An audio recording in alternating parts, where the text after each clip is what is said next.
us, adoption has been the ideal situation. It wasn't really ever the second choice.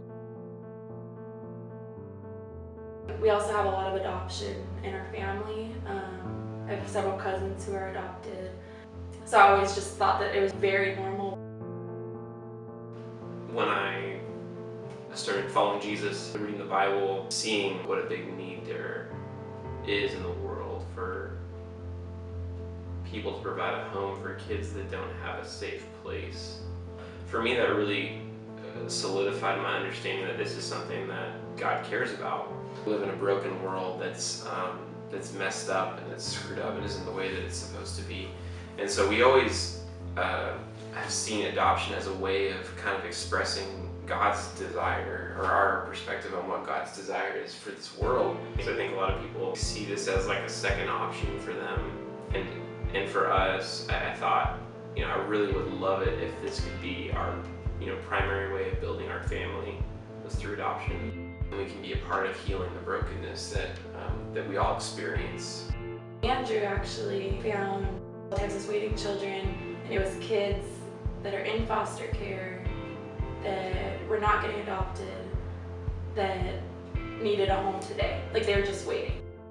We were very excited to be licensed and to finally be hearing about children that could potentially be in our home. But we would go to these different meetings to hear about different children we could be matched with, and we would just leave crushed. You know that there's kids in the world that are experiencing these things. It's very rare that someone would get the experience to see their face, right, or to know their name. I would think, no, there's no way we could handle that, and Andrew would be kind of playing devil's advocate and be like, well, who is handling it then? We didn't really know like who we were waiting for, and that's what I thought about a lot was like, where is our child, and are they safe? Like, who are we supposed to parent? We had cleared out our second bedroom, almost completely blank in there, and I just sat on the floor and I started crying, and I was just praying and asking God, like God, whose room is this? I think it was about a week later that we found out whose room it was. You go through all this training, and then you go through all this paperwork, and sometimes people end up waiting for, months and months or a year. So we were licensed actually to receive a child, I think, for about 2 weeks. And then Cress was on the phone with our social worker. She told her, oh wow, someone chose you for this child. They chose us for the child? Like, that's it, they just chose us for the child. Like, do I need to go to Target right now? It's really just like the first thing I was thinking. Welcoming our child into our home it was the best day of my life. It was a ridiculous level of excitement, but also a ridiculous level of like anxiety and nervousness and fear. We were pretty nervous. And then when we finally met our child, it was like this very surreal experience. Who am I to you? Do I call myself Dad? Are we Mr. and Mrs. Cress? Just all these crazy thoughts go through your mind, and we had to figure it all out. Figure it all out quickly and just kind of go with the flow. So it was pretty quick that we became mommy and daddy. So when the caseworker finally left, we kind of like looked at each other and we're like, okay, this is like, for real now. It got real. We were so excited, anticipating our child's arrival, but we also think about the day that our child had. We were strangers. We had built up so much love for this child already, just anticipating their arrival, but from their perspective, we were just two strangers. That first night, when we went to go put him in his crib for the first time, it seemed like maybe that was the first time for him that the reality of what was going on was kind of sinking in. Well, he sort of just got these really big eyes, and they kind of filled up with tears, but nothing came out. And, like he was about to cry, but he just like held it together, and he looked scared. scared, and it broke our hearts, and we tried to comfort him and tell him what was going on, and that we'll play more in the morning, and but really it was a confusion and a hurt that we couldn't heal.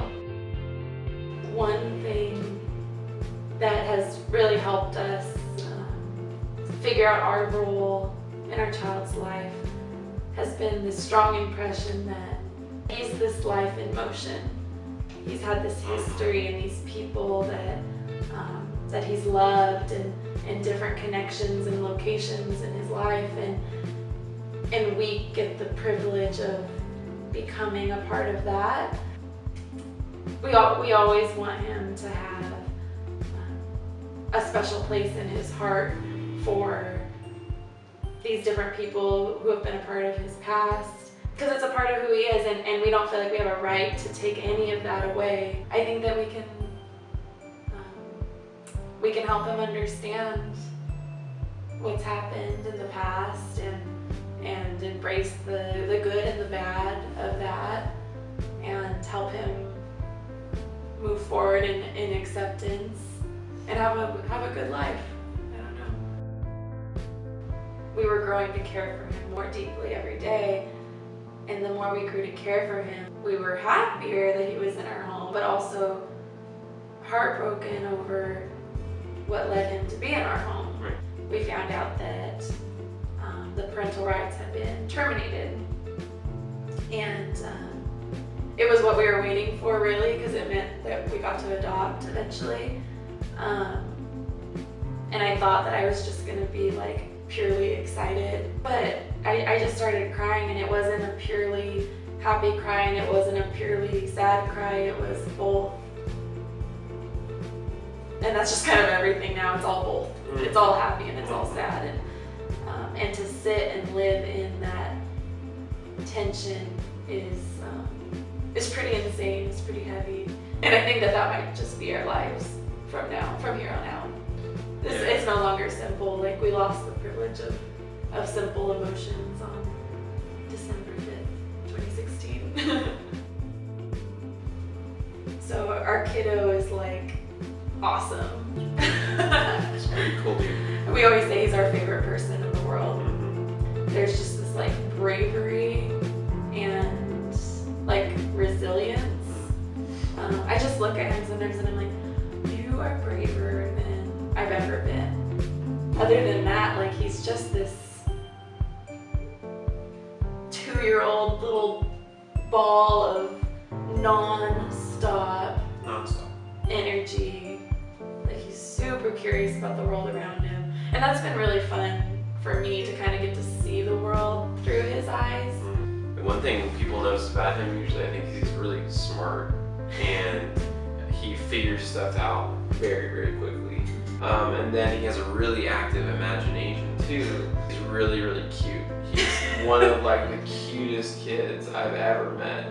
He's an amazing person, and we know that he's going to do some really awesome things. Anyway. Yeah, he's awesome. He's just awesome.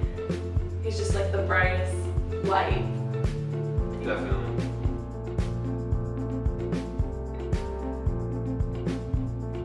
And we're just super excited that our friends and family will actually get to see what he looks like now and get to know him through our interactions with him. So. We are so excited to introduce to the world our boy. James, we call him Cress. Yeah!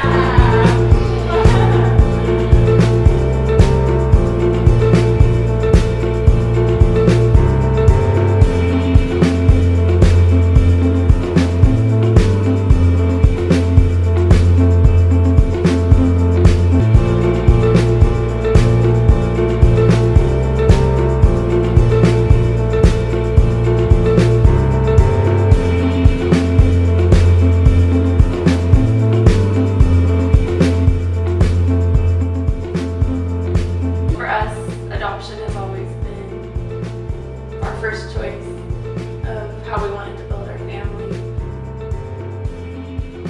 And just the fact that we're getting to do it now, it's pretty